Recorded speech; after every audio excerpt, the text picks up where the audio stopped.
आज प्रवासी भारतीय सम्मेलन का दूसरा दिन था। प्रधानमंत्री नरेंद्र मोदी ने इंदौर पहुंचकर प्रवासियों के साथ मुलाकात की। प्रवासी भारतीयों में देश के प्रधानमंत्री नरेंद्र मोदी के प्रति बेहद उत्सुकता नजर आई। हालांकि इस सम्मेलन में जनसैलाब उमड़ पड़ा, जिसे संभालने में प्रशासन भी लगा रहा। कैसा रहा दूसरा दिन और प्रवासियों को कैसी लगी मेजबानी, देखिए इस खास रिपोर्ट में। प्रवासी भारतीय क्या करते हैं? प्रवासी भारतीय करते हैं भारत के बाहर भारत का निर्माण। में खड़ा होंगे 1 घंटा 2 घंटा, फिर खाना नहीं मिलेगा तो हम लोग जा रहे हैं बाहर। But after coming here, seeing the love, how people are so accommodating, so welcoming, the food is amazing by the way. तो फिर नेक्स्ट टाइम हम लोग कभी नहीं आएंगे। Ancestors, the country, right? My motherland, if you would put it that way. क्या आप Indian को इंडिया से बाहर निकाल सकते हो, लेकिन इंडियन के बाहर से इंडिया कभी नहीं निकाल सकते। नेक्स्ट भारतीय देश में ये इधर आया कोई भी नहीं आएगा।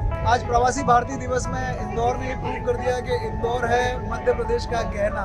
ये है 17वां प्रवासी भारतीय सम्मेलन जो इस बार इंदौर में हुआ है।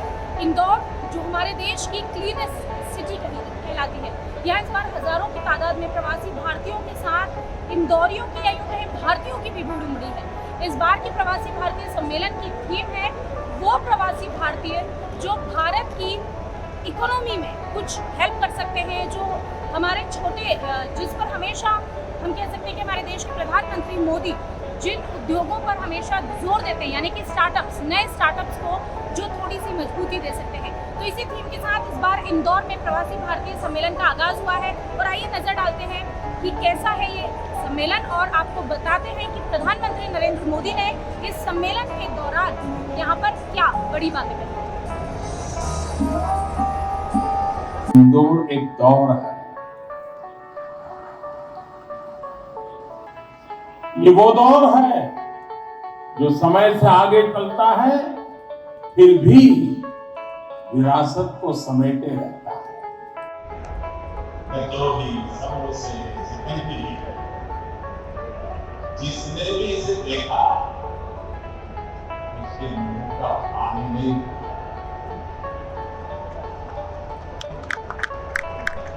और जिसने इन्हें चखा उसने कहीं और फुर्सत नहीं देखा।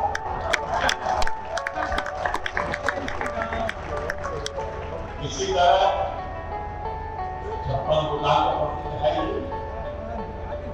सरापा भी महत्वपूर्ण है। यही वजह है लोग स्वच्छता के साथ साथ स्वाद की राजधानी भी कहते हैं। मुझे विश्वास है यहाँ का अनुभव आप खुद भी नहीं भूलेंगे और वापस जाकर दूसरों को यहाँ के बारे में बताना भी नहीं। ये है प्रवासी भारतीय सम्मेलन, 17वां प्रवासी भारतीय सम्मेलन, वो जिसकी नींव अटल बिहारी वाजपेयी ने रखी थी। आज इसका मेन हम कह सकते हैं कि आज इसका मुख्य दिन है। इसकी वजह यह है क्योंकि इसकी शुरुआत 9 जनवरी को ही की गई। सभी जानते हैं महात्मा गांधी के वतन वापसी पर प्रवासी भारतीय दिवस को मनाने की ये शुरुआत अटल बिहारी वाजपेयी ने की थी, लेकिन उनकी इस पहल को जो नया रूप दिया है नरेंद्र मोदी ने, वो यहाँ साफ नजर आ रहा है।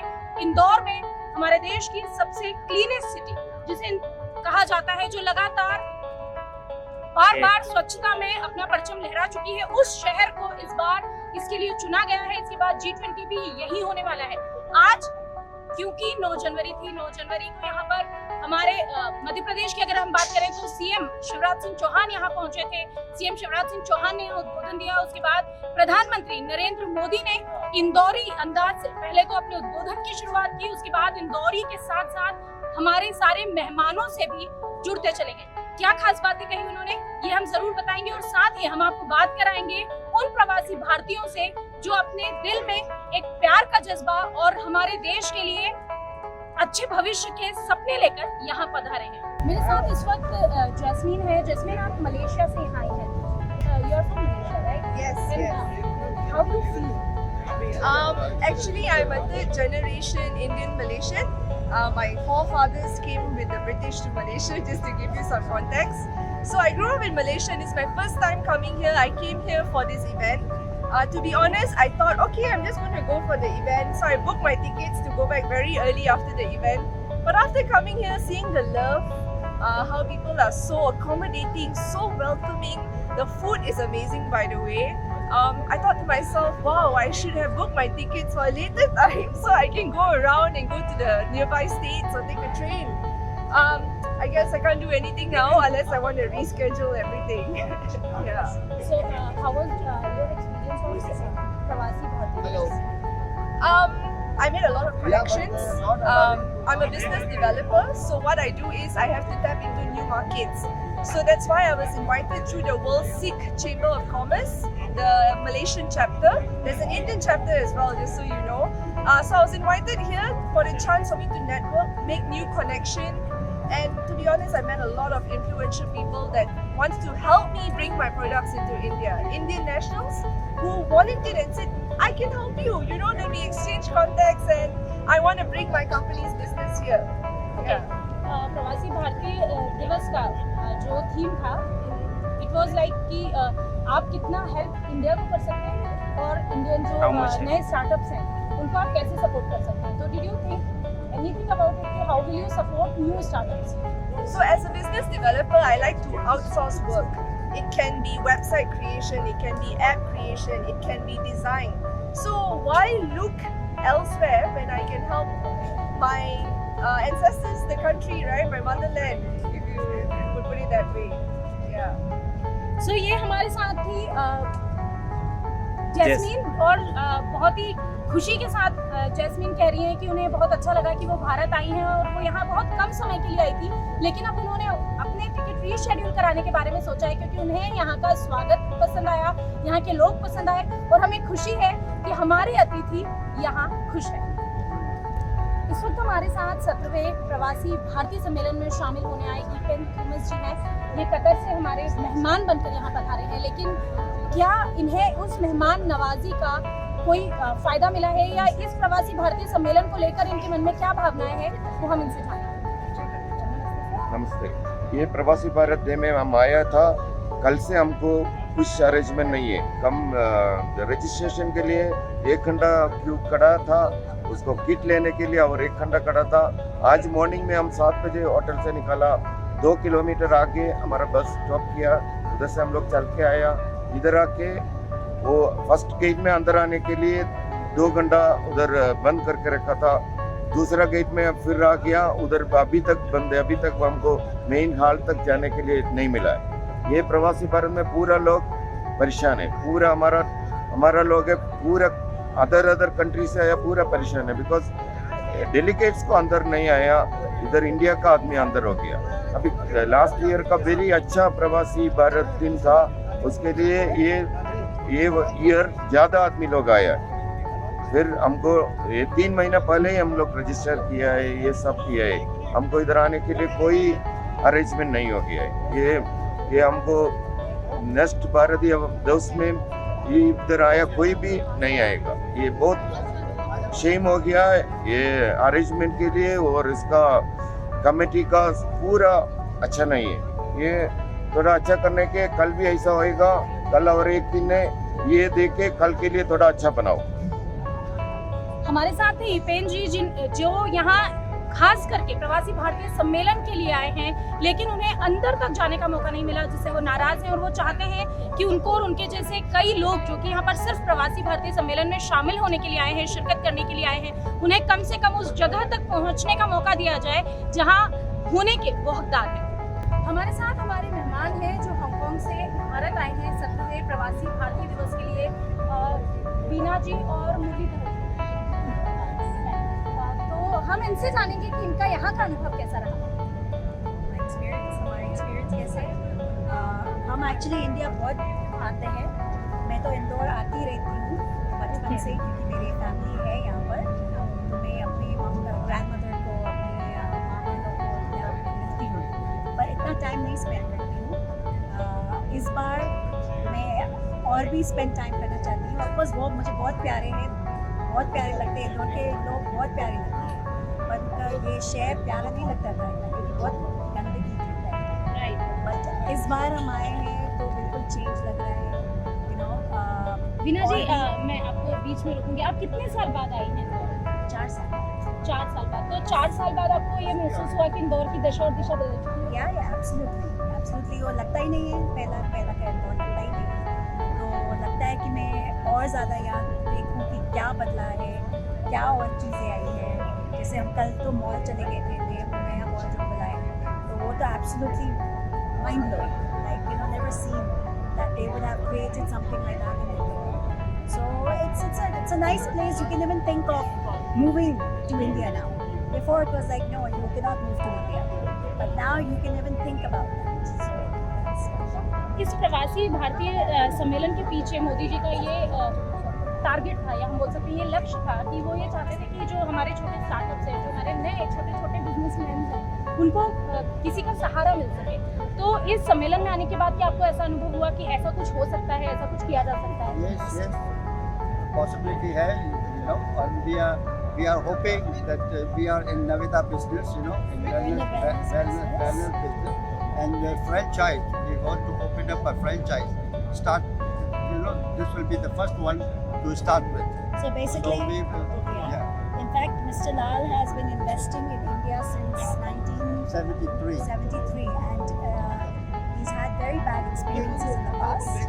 But now he's of course in the wellness business. He's invested in Hong Kong, and we've been encouraging him to invest in India right now. And he was not quite sure that he would like to because of all the previous bad experiences he's had In Maharashtra. in Maharashtra. In Maharashtra, okay. Yeah.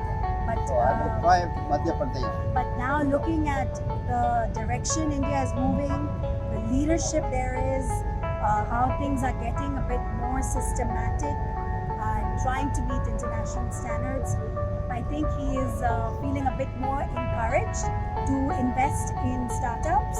I mean, we are planning to actually have our first franchise in India, and hopefully we get more partners and we're willing to, you know, come together and work together and grow together. Thank you. Thank you. तो ये थे हमारे साथ में वीना जी और मुरलीधर जी, जिन्होंने ये कहा है कि उनके पास में बुरे एक्सपीरियंस रहे हैं, बावजूद उसके वो एक मौका इंडिया को देना चाहते हैं, क्योंकि उन्हें लग रहा है कि मेरा देश बदल रहा है। We are deceived with arrangements that we we are really deceived with organization.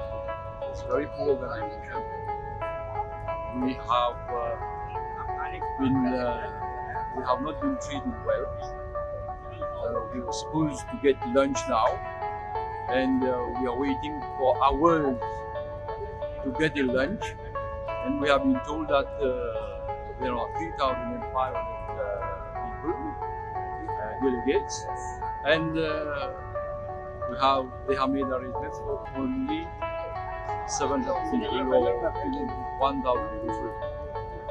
So we are going to find a restaurant, and we'll have our own food. Would you like Because to we come registered- next time? We have registered, we have paid $100, and ये कैसे आप आएंगे ऐसे lucky. ये आएंगे, welcome भी नहीं है, आप यहाँ हॉल में बैठो, जगह नहीं है बैठने के लिए, कितना घंटा के बाद भी चेयर मिला, वही झगड़ा कर कितने चेयर लो, ये अरेंजमेंट है। हम लोग इतना दूर से आए, क्यों? एटलीस्ट वेलकम होना चाहिए। ये कुछ प्रोग्राम ही नहीं दिखा, क्या देखा? कुछ नहीं दिखा, तो फिर नेक्स्ट टाइम हम लोग कभी नहीं आए। आप यहाँ किस थॉट के साथ हैं? मतलब जैसे प्रवासी भारतीय का इस बार का जो थीम है वो ये है कि जो स्टार्टअप्स हैं उनको कैसे आप सपोर्ट कर सकते हैं, क्योंकि आप इस लायक हैं कि आप उसको सपोर्ट कर सकते हैं, लेकिन आप यहाँ आए, आप खुद ही उस चीज से नाखुश हैं। तो अगर आप जब आए थे तो आप क्या सोच कर आए थे, जब यहाँ आपके साथ जो हुआ है उसके बारे में आपको क्या कहना है? कभी नहीं सोचा था कि हम आएंगे यहाँ पे ऐसे वेलकम मिलेंगे। हम लोग सोच रहे थे कि मॉरिशस से हम लोग आ रहे हैं और उन लोगों का पता चल रहा है कितना लोग आए हैं मॉरिशस से, तो बंदोबस्त होना चाहिए। 8 बजे 9 बजे 10 बजे यहाँ आओ, जगह नहीं बनते, तो देखो कहाँ रहोगे, कहाँ बैठेंगे। तो ये है, हम फिर से नहीं बिल्कुल नहीं। हम फिर से नहीं आएंगे क्योंकि अभी wait very poor very poor. We are deceived. Really, we were thinking that we will be warmly welcomed here after so many generations. There are 15 generations. And हमारे पूर्वज यहाँ पर थे, यहाँ पर से आए थे मॉरिशस में, तो ठीक किया, वो इंडिया छोड़ के चल गए।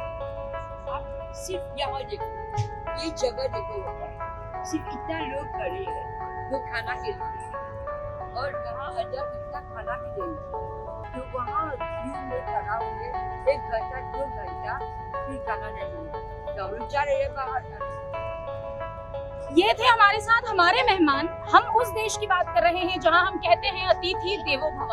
हम उस कार्यक्रम की बात कर रहे हैं जिसके लिए इंदौर को सजाया गया, संवारा गया। हम उस कार्यक्रम की बात कर रहे हैं जिस कार्यक्रम को मोदी जी का सपना कहा गया। ये वही कार्यक्रम है और ये वही मेहमान है जो हमारे ही देश से नाराज हैं, जो इस कार्यक्रम से नाराज हैं, जिन्हें बैठने के लिए कुर्सियां नहीं मिली, जिन्हें खाने के लिए खाना नहीं मिल रहा है, और अब वो हमारे सामने कह रहे हैं कि अब वो इसके चलते वो कभी भी दोबारा भारत नहीं आना चाहेंगे। सबसे बड़ी बात तो ये कि हमारे कैमरे पर उन्होंने ये स्वीकार किया है कि उनके पेरेंट्स ने बहुत अच्छा किया जो वो भारत छोड़कर चले गए। तो अतिथि देवो भव के इस प्रोग्राम के साथ का जो यहाँ पर हश्र होता नजर आ रहा है, अनफॉर्चुनेटली या दुखी मन से हमको कहना पड़ेगा, वो उतना अच्छा नहीं है जितना मोदी जी ने सपना दिखाया था। तो हम हैं 17वें प्रवासी भारतीय दिवस पर और मैं बिल्कुल उन्हीं के नीचे खड़ी हूँ जिनकी वजह से इसकी शुरुआत हुई है, यानी कि गांधी जी के पास खड़ी हूँ। और जैसा कि अभी हमारे कई मेहमानों ने कहा कि इंदौर बदल गया है, इंदौर की सूरत बदल गई है, दशा दिशा बदल गई है, खूबसूरत हो गया है, कचरा मुक्त हो गया है। तो ये भी जो हमारे मोदी जी हैं, उन्होंने गांधी जी को ही अपना आदर्श मानकर स्वच्छता मिशन चलाया था और आज हमारा देश स्वच्छ हुआ है। बहरहाल मेरे साथ इस वक्त एक बहुत खास मेहमान है, इस वक्त शकील खान जी मौजूद है हमारे साथ। ये काफी लंबे समय से यूके में रहकर भी कुछ ऐसा कर रहे हैं। मैं चाहूंगी कि खुद शकील जी ही इस बारे में बताएं। आपका नाम शकील है, राइट? मैं शकील, मैं गलत प्रोनाउंस नहीं कर रही। शकील जी, आप मुस्लिम राइट, आप मुस्लिम एसोसिएशन को हेड करते हैं वहाँ पर, तो कैसा लगता है आपको? मैं पहले उसी जगह के बारे में पूछूँ, मतलब यूके के बारे में पूछूँ, यूके का माहौल कैसा लगता है? क्योंकि आप भारत से गए हैं तो बहुत कुछ चेंज लगा होगा वहाँ पर। हाँ, नमस्कार, और मैं 70वें प्रवासी भारतीय दिन की सबको बधाइयाँ देता हूँ। और जैसा आपने पूछा कि यूके में, क्योंकि हम इंडियन हैं तो हम हमारी इंडियन कम्युनिटी की फिक्र रखते हुए हमने एक चैरिटी खोला है जिसको गुजरात मुस्लिम एसोसिएशन ऑफ द यूके कहते हैं। और ये हमारा एसोसिएशन एकेडमिक एजुकेशन में हेल्प करता है मेनली, और उसके साथ साथ हमारे इंडियन हाई कमीशन और इंडियन कॉन्सुलेट के साथ हम 20 साल से ज़्यादा अटैच हैं। आप खुद 25 सालों से लगातार? मैं 27 साल से यूके में सेटल हूँ और मैं 20 साल से हमारे इंडियन कॉन्सुलेट और हाई कमीशन के साथ एंगेज हूँ और पॉजिटिवली एंगेज हूँ। हमारे देश की सेवा का कोई भी अवसर हम करते हैं, कोई भी बन पड़ता है हमारे देश के लिए करते हैं। और हम सभी जो इवेंट्स हैं, हमारे देश का इवेंट्स, हम वहाँ सेलिब्रेट करते हैं। और जैसे मोदी जी कहते हैं सबका साथ सबका विकास, इस मंत्र को आगे लेते हुए हम सब एकता की भावना से रहते हैं। जैसे कि मैं आपसे ये सवाल पूछने जा रही हूँ, इसको अगर आप तो मैं ज़रूर पूछूंगी। सब कहते हैं कि देश बदल रहा है, देश का विकास हो रहा है, यहाँ मंदिर भी बन रहे हैं, यहाँ बड़े बड़े फ्लाईओवर्स भी बन रहे हैं। मतलब सिर्फ ऐसा नहीं है कि हम धर्म पर सिमट कर रह गए, हम विकास की ओर। क्या आपको लगता है कि वाकई में भारत इतना बदल रहा है कि फॉरेन के लोग यहाँ आकर अपने नए स्टार्टअप सपोर्ट करेंगे या अपना पैसा इन्वेस्ट करेंगे? जहाँ तक प्रोग्रेस का सवाल है, फाइनेंशियल प्रोग्रेस का, तो इंडिया प्रोग्रेस तो बेशक कर रहा है। और मैं भी ये प्रार्थना करता हूँ कि फ्यूचर में इंडिया और भी प्रोग्रेस करे और जो हमारा जो मेन अल्टीमेट अचीवमेंट है विश्व गुरु का, वो अचीव करे, ऐसी मेरी भी प्रार्थना है। और यहाँ फाइनेंशियली इंडिया स्टेबल हो रहा है और स्ट्रॉन्ग हो रहा है, इस बात में कोई डाउट नहीं है। शकील जी, लोग कहते हैं कि नरेंद्र मोदी के आने के बाद हमारे देश में जो है वो जातिवाद बढ़ गया है। क्या आपको लगता है कि वाकई हिंदू और मुस्लिमों में अब अंतर हो गया है, वो आपस में फाइट करने लगे हैं, उनके बीच का प्रेम खत्म हो गया है? जी नहीं, क्योंकि गलत लोग हर समाज में, हर संसार में रहते हैं, चाहे हिंदू हो या मुसलमान हो। हमें ये समझना चाहिए, हमें उन तत्वों को आइडेंटिफाई करना चाहिए और कंट्रोल करना चाहिए। उन्हें ऐसा नहीं करना है, पनिश करना चाहिए, उनको कंट्रोल करना चाहिए। जिससे देखो, हम जब दुनिया की एक सुपर पावर 5 बड़ी ताकतों में से एक है, तो पूरा देश हमें देख रहा है। तो हमें ऐसा कोई देश में वो नहीं करना चाहिए जिससे ऐसा लगे किसी आउटसाइडर को। लेकिन यहाँ के हालात इतने खराब नहीं जितने लोग सोच रहे हैं। हमारे साथ हैं शकील अहमद जी, जिन्होंने अभी कहा है कि भारत के हालात उतने खराब नहीं है जितना लोग सोच रहे हैं। ये सुन के मुझे लगता है हमसे ज्यादा खुशी और किसे होगी, क्योंकि हम वो भारतीय हैं जो जानते हैं कि हमारा काम हिंदू के बिना भी नहीं चलता और मुस्लिम के बिना भी नहीं चलता। शकील जी, अगर हम बात करें इस प्रवासी भारतीय थीम की, तो यहाँ पर है कि स्टार्टअप्स को सपोर्ट किया जाए, जो नए नए बिजनेस है उनको ग्रो करना चाहिए, जो युवा है वो सिर्फ नौकरी की ओर ना भागे। क्या लगता है आपको, नरेंद्र मोदी का ये सपना पूरा होगा?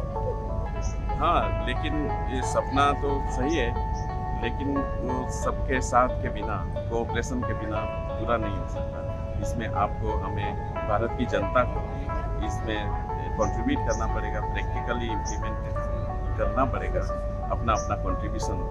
तो मैं समझता हूँ कि हाँ, ये हो सकता है। आप कितने साल बाद भारत लौटे हैं?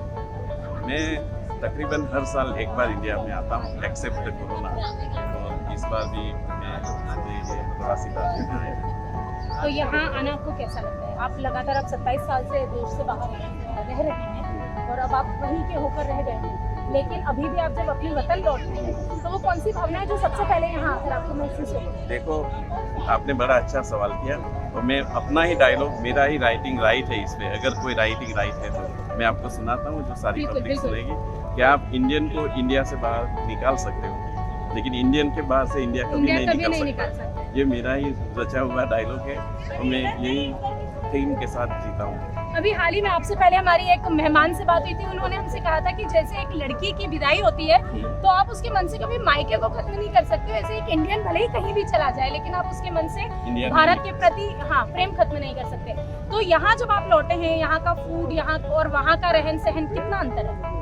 हाँ, इन टर्म्स ऑफ क्लीननेस मैंने विटनेस किया है कि जो इंदौर को नंबर 1 सिटी कहा गया है, वो बिल्कुल एप्रोप्रिएट है। मुझे ऐसा लगा कि मैं कोई यूरोप की सिटी में हूँ जहाँ बहुत सारे इंडियन हैं, इतना क्लीननेस है। तो हाँ, और देश के दूसरे शहरों को भी इंदौर को फॉलो करना चाहिए। मेरा खुद का शहर सूरत पहले कभी नंबर 1 हुआ करता था, अभी शायद दूसरे तीसरे पे, लेकिन यही अच्छी कंपटीशन है, हेल्दी कंपटीशन है। तो भारत के सभी देशों को मैं आह्वान करूँगा कि अपनी अपनी नंबर 1 प्राप्त करने की कोशिश करें।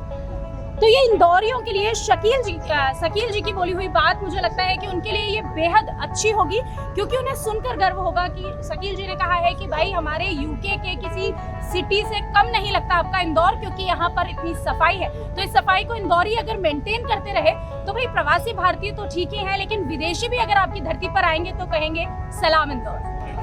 प्रवासी भारतीय क्या करते हैं? प्रवासी भारतीय करते हैं भारत के बाहर भारत का निर्माण। But after coming here, seeing the love, how people are so accommodating, so welcoming, the food is amazing, by the way. And such is the country, right? My motherland, if you would put it that way. क्या आप Indian को India से बाहर निकाल सकते हो, लेकिन Indian के बाहर से इंडिया कभी नहीं निकाल सकता। आज प्रवासी भारतीय दिवस में इंदौर ने प्रूव कर दिया कि इंदौर है मध्य प्रदेश का गहना।